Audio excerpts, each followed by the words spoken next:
Hey, I want you to do something today or tonight or whenever you're watching this, wherever you are in the world. By the way, I love what our guys did with the map.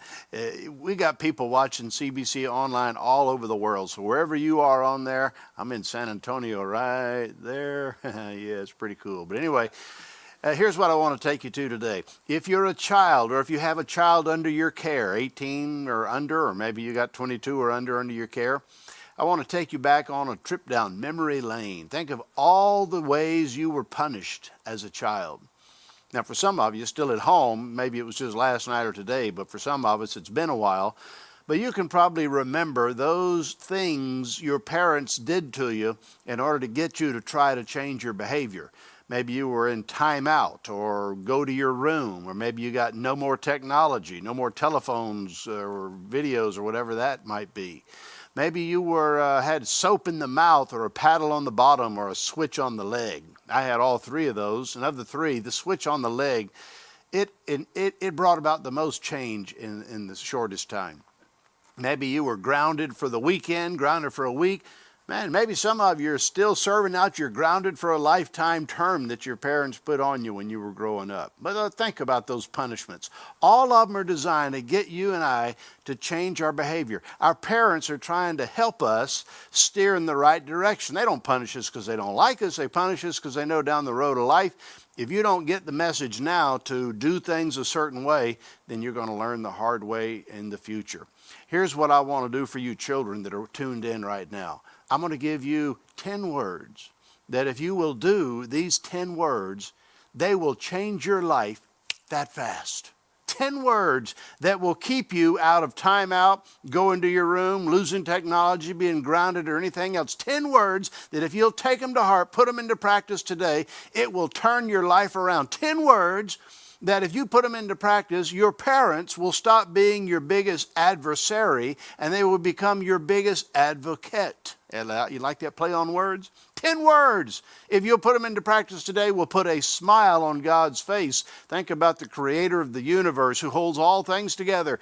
Children, if you'll do these 10 words, God will smile. Let me show them to you. They're in Colossians chapter 3, verse 20. We've studied through the book of Colossians. Hope you're with us. Verse 20. Children, always obey your parents, for this pleases the Lord. You know, all of you obsessive compulsives can recount all of that. You'll see, yes, there's 10 words there. Children, always obey your parents, for this pleases the Lord. 10 words. Really simple. I mean, the 10 commandments that Moses gave when he came down from Mount Sinai, the 5th commandment was, children, obey your parents, and things will go well for you, and you'll have a long, blessed life. It was the first commandment with promise. And here in Colossians chapter 3, verse 20, of all the great stuff this book is teaching us, it gives one verse to children, 10 words. Children, always obey your parents, for this pleases the Lord. So my advice to you children is obey your parents. Obey them the first time. Obey them whenever they tell you to do something. Obey them the first time and it'll save you a multitude of sorrows. Because if you wait till the second or the third or the fourth, they get more and more frustrated and tense. So be a smart child. Whenever your mom or dad says do something, you just do it the first time. I learned that lesson when I was 8 years old. My father was gracious enough to teach it to me. I didn't know a whole lot at 8, and so he took it upon himself to teach me to do things the first time. It was a beautiful Sunday afternoon. We'd gone to church. We'd worshiped. We'd had lunch as a family, my brother, sister, and I, my mom and dad. It was late in the afternoon. I was playing with G.I. Joes, little army soldiers, when I was growing up. And I heard my dad say, everybody, let's get in the car and go out to eat. I didn't pay much attention to it, but apparently everybody got in the car except me. And I was playing with G.I. Joe, just kind of wrapped up in the moment. And then suddenly, I was lifted up on high. My father reached down with his left hand, lifted me up on high, and with his right hand gave me several boosts of encouragement and helped me get to the car a little quicker. And he gave me this speech, which I never forgot. Young man, when I say get in the car, I mean now. Do you understand me? Yes, sir. Do you understand me? Yes, sir.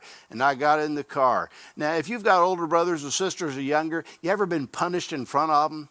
That's the second wave of the punishment. I got in the car and they just started laughing because I'd gotten chewed out and popped by my dad. But anyway, never was late again. In fact, today, if you and I go out to a parking lot and you say, Robert, get in the car, I'm the first guy in there. Children, obey your parents first time. It always goes better with you. And since you're listening today online, I'm going to give you a bonus lesson. If you'll obey your parents with a smile on your face, it will freak them out.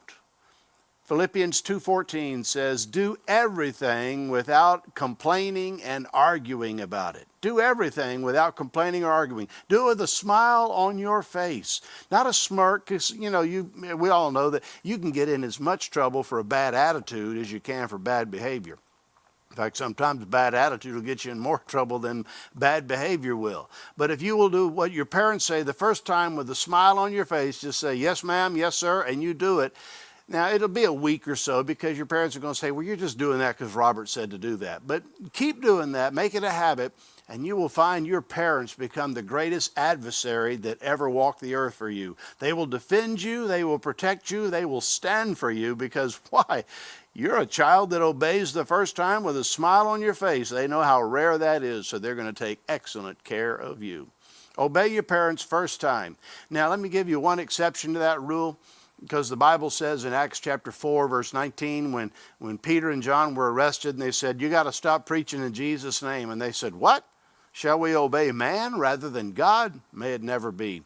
And my exception to this, if you're a child and your parents are making you do something that's illegal, immoral, or ungodly, illegal, immoral, or ungodly, then don't do what they say. And so I'm going to get in trouble. Yep, it's not going to work out good either way. But it's better to serve God than man. I have a friend, when he was growing up, his parents were drug dealers, sold drugs out of the house, and they made him as a child, elementary school and middle school, they made him do the deals for them. He took the drugs, he got the money, he gave them the drugs, he gave his parents the money. I said, why would they do that? And he said, well, if a minor is caught, he said, it's a minor in possession. He said, with his parents, they'd go to jail. So he was raised up, forced to do that which was illegal. If your parents are making you do something illegal, then you got to go to somebody that you know and can trust and say, look, this isn't right. My parents are making me, whatever it might be. It could be drug use, drug abuse, drug deals, stealing, whatever it might be. But you need to go to authority, some other parent or friend or teacher or coach or somebody that you know you can trust and say, this is what's going on. I need help. What do I do? And they'll help you. Now, I said illegal, immoral, or ungodly. The immoral part, it is a sad fact of life that 1 in 4 girls are sexually abused before they turn 18. 1 in 4 girls are sexually abused before they're 18. 1 in 5 boys are sexually abused. A couple of years ago, Tyler Perry came out and did a story on Oprah about he was sexually abused as a child. And he kind of broke that barrier of silence, and he had a room full of men that had all been through similar things. He said, nothing messes with your mind more than that, because bad things are happening. For him, it was a neighbor that he knew and trusted, and his neighbor starts doing things that made him really uncomfortable. He didn't know what to do. He said, I didn't know how to process it, because he said, he's a man, he trusted him in that. And it just broke my heart when I saw that story in a room full of men that had been through that. And then this past year in the United States, if you kept up, there's the Jerry Sandusky trials. He was a famous coach of Penn State University. And he'd been abusing not 1, not 2, but I think 40 children by the time all the evidence came in. And one of the first ones, when he turned 18, he blew the whistle. And nobody believed him, because Jerry Sandusky was a notable figure. He was a coach. He was a hero in the community. He couldn't be doing that. You must be lying. And so the child suffered until one after another all began to come out. And even today, Jerry Sandusky still denies it while he sits in prison for the rest of his life. People like Jerry Sandusky, predators like that, they are a parent's greatest fear, and they are a child's greatest nightmare. Children, listen to me. If anybody ever does anything in that way that makes you uncomfortable, you go to somebody you know and that you can trust. I'll give you the talk that I gave all 3 of my children when they were growing up, because this is not a new sin. This has been around since the beginning of time. But children don't know how to deal with it. So I told our children over and over, I said, your private parts are your parts. Nobody touches them except a doctor in a doctor's office. I said, if anybody ever tries to touch your private parts, I said, you have my permission to hit them right in the nose as hard as you can, because nothing hurts like a punch in the nose. And you run for your life, you scream, you bite, you kick, you do whatever you can. I said, you get to me as fast as you can, and I will defend you. And I made sure they got that lesson everywhere they went, whenever they spent the night, wherever they did things. I just said, look, you make sure. And they, we know, Dad, we got it. Nobody touch our private parts. Okay, long as you know you got it. Because what happens, predators get in there and say, well, if you tell anybody, this is bad thing's going to happen. Listen to me, children. The only bad thing that's going to happen is to the one who's the predator. You go tell your mom or your dad or your stepmom or your stepfather, your grandparents, an aunt or an uncle, the parents of a close friend that you trust, a teacher, a coach, a pastor, a counselor, somebody. If you find a police officer, man, tell them, say, this is what's going on. I really don't like it. I'm uncomfortable. I don't know what to do. They will take care of it. You don't have to worry about it. If that's happening to you, please do not put up with it. Remember, if it's illegal, immoral, or ungodly, resist, stay away from it. Now, I hate to give that speech, but it's one that needs to be given over and over and over, so take it to heart. Children obey, and then fathers cheer. I read a verse in chapter 3, verse 21, and look at it with me, 3:21. This is for fathers. It says, fathers, do not aggravate your children, or they will become discouraged. That's 11 words. Fathers, do not aggravate your children, or they will become discouraged. Fathers, I look at that verse and I'm thinking, Lord, I'm feeling a little discriminated against. How come you don't tell mothers not to aggravate their children? How come it's just us dads that are getting picked on all the time? And the answer is this: God knows the hearts of people. And he knows that fathers tend to be the drivers in a parenting relationship. Fathers tend to be the ones that say, well, that was good, but you could have done better. Well, that was better, but you could have done best. I see you got to first, but if you ran harder, you made it to second base. If you'd have done a little more, you'd have gotten to third base. You got 5 A's and 1 B. If you'd have worked a little harder, you could have 6 A's. Fathers have a tendency to always want to raise the bar for their children. Now, the problem is they think that it works. They think when they drive and push and get that child, when that child is doing everything they can to make dad happy, fathers think it's working. It's not. They're trying to get their father's approval.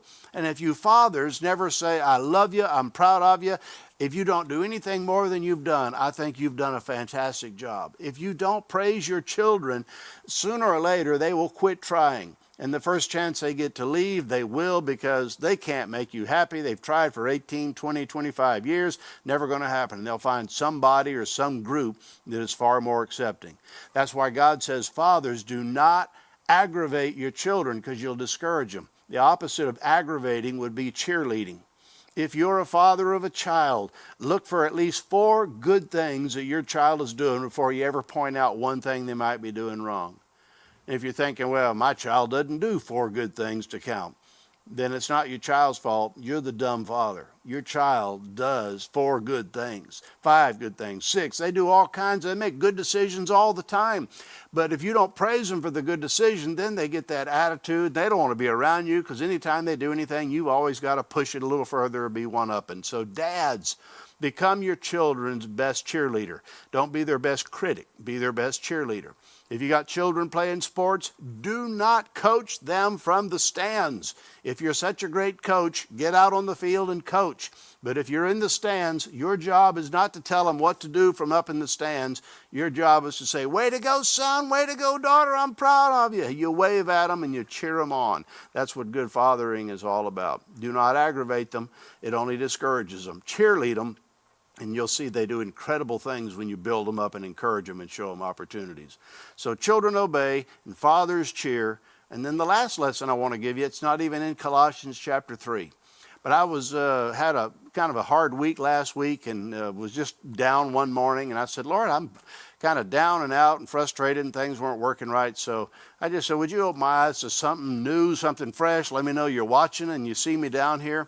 And I went to Psalms, and you take today's date times 5, and then you read the verses that end in that date. For example, this day is October the 30th, times 5 is 150. So I'd read Psalms 146, 7, 8, 9, 50. That's too complicated. Just read a chapter a day. But I went to Psalms and I was reading the chapters, and I got into Psalms 128, and I love what I saw. Because I'd ask the Lord, please open my eyes to whatever you want me to see in your word. And I'm reading and just marking things, and all of a sudden in Psalms 128, I read it and I marked, and I thought, man, that's the order of life. He lays it out. He talks about the order in which life progresses. It's Jesus first, and then work, and then marriage, and then home, and then children, and then table talks, and then grandchildren. Let me run those by for you again. You can take a picture of it if you want to. The order of life: Jesus, work, marriage, home, children, table talks, and I'll explain those more in a minute, and grandchildren. Now, with that in mind, let's read it. It says, how joyful are those who fear the Lord, who always follow his ways. There's Jesus right there. Oh, you got my Bible up there on the screen. So yeah, I'll just read it off there.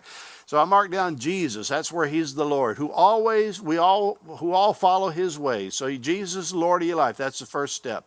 Verse 2, you will enjoy the fruit of your labor. How joyful and prosperous you will be. So there's work. We got Jesus, and once Jesus is in our life and leading us, the next step is work. And maybe school is your work right now, or maybe you're out in the field, but Jesus, work. And it says we'll be prosperous and successful. Verse 3, after you got your work established, he says, your wife will be like a fruitful grapevine. So there's the wife. After you got Jesus and work, then you get married once you can afford each other. And then it says, and she will flourish within your home. There's the home piece. After you get married, you establish your home. After you establish your home, it says your children. So now we got children coming along, will be like vigorous young olive trees. So they're number 5 on the list. And then it says, as they sit around your table. And it just jumped off the page when I saw that, and I wrote table talks in the margin of my Bible. And they sit around your table. This is the Lord's blessings for those who fear him. May the Lord continually bless you from Zion. May you see Jerusalem prosper as long as you live. And I love this, verse number 7 on the order. May you live to enjoy your grandchildren. May Israel have peace. That's my Bible. They just took a picture of it and put it up there for you. But if you got grandchildren right now, you're at the last stage. Enjoy it. There ain't anything else until you go to heaven. I'm a grandfather. I got 5 of them. Wonderful. I'd show you their picture, but I won't bore you with all of that. But they're wonderful because you can love them and play with them. And the Bible is right. When you get to the grandchild stage of life, life takes on a whole new perspective and meaning and heritage. It's the coolest thing. But what I want to zero your attention on is when it says your children will sit around your table. I want you to write down table talks. Now, I want you to remember this. Fathers especially, and if you're a single mom, then you kind of play the role of the father, but you got to have table talks. Now, in our house, we got 2 tables. One's the big dining room table with all the chairs, and it's fancy and nice and polished up. It almost looks brand new, although we've had it over 20 years, because we only sit there at Thanksgiving and Christmas and special events. Not a lot of table talk goes on around that table. But the other table, the one that's in the kitchen, it's worn out, beaten, stained, scarred. It's got 30 years of life built into it. That's the table where we sat around as our family and we talked. And in our house, we talked about everything. We've always been open and honest. And one thing Julie and I made it a point to do is we always talked with our children, never to them or at them. And at the table talks, you just go around the table. Maybe you meet for breakfast, maybe you meet for dinner, but you get around the table and you talk about each other's days. What was the highlight of the week, the low point of the week? We talk about money, we talk about finance, we talk about food, we talk about eating, we talk about investing in business and work and dating and marriage and sex and pregnancies and retirement. We talk about everything. There's no subject that was ever off limits at our table. When our kids were growing up, they would invite their friends to spend the night. And it was always funny to hear, they'd have dinner with us and we'd talk about everything. And they'd go, man, your family talks about everything. And they say, yeah, doesn't yours? No, we don't talk about anything. Listen to me, Christians. Your children sit around your table. Talk with them about their life. You've got them for 18 years, maybe 20, 25, but you talk with them about life and work and how to get a job, how to keep a job, how to get a promotion. You go through the Proverbs a chapter a day and you learn one or two ideas and you begin to plant those into your children's lives. When they're having a great week, you rejoice. When they're having a bad week, you support them. And one of the rules in our house, and I'll tell it to you as a father or mother or parents, don't be shocked or awed by what your children say. You'll be going around the table, so how was school today? Oh, it's great. They had a drug buster in geometry class. Now, shock and awe is, oh, what? And then if you tell them that, they go, uh-oh, mom, dad overreact here, so they'll calm down. Oh, it's no big deal. But if you say, really, a drug bust in geometry class? Don't hear that a whole lot. Tell me about it. And you begin to have conversation. I learned a statistic this week, a study. It was in the U.S. News and World Report. And it said that fathers who talk to their teenagers about sex, those teenagers are far less likely to get involved with sex before they get married. Not a Christian survey, just basic research. When fathers talk to their teenagers about sex, teenagers are less likely to get involved in sex. That's a nervous conversation. I can tell you from experience. When we had table talks around our house about sex, I got red and embarrassed. But if you don't talk about it, who is? Your job as a dad, your job as a mom, uncomfortable as it might be, but everybody else is talking to your kids about sex. They're singing about it. They're watching it on TV. There's pornography on the internet and all that stuff. So you're the only one that's not covering the subject. But you're the one that research tells us teenagers value the values and opinions of their parents above friends, above music, above all other things. You go, well, not my kids. Maybe it's because they don't know your values. Talk to your children about the serious things. And if you can talk about sex, man, you can talk about anything else. Your message on sex is simple. No sex, no guilt. No sex, no shame. No sex, no disease. No sex, no pregnancy. No sex, no life-changing decision that turns your course of life in a different direction. Tell them the benefits of waiting till you're married. There's a reason why God says to wait till you're married, because it is the best plan. So teach that to your children. Tell them how awesome it is. Table talks around the table. You got to talk about the things that are sometimes a little bit uncomfortable. But I promise you this, message is really simple. If children will obey, and if fathers will cheer, and if everybody talks around the table, it will transform your home, your parenting, your life skills. May Jesus bless you. I hope you have a fantastic week, and I'll see you next week.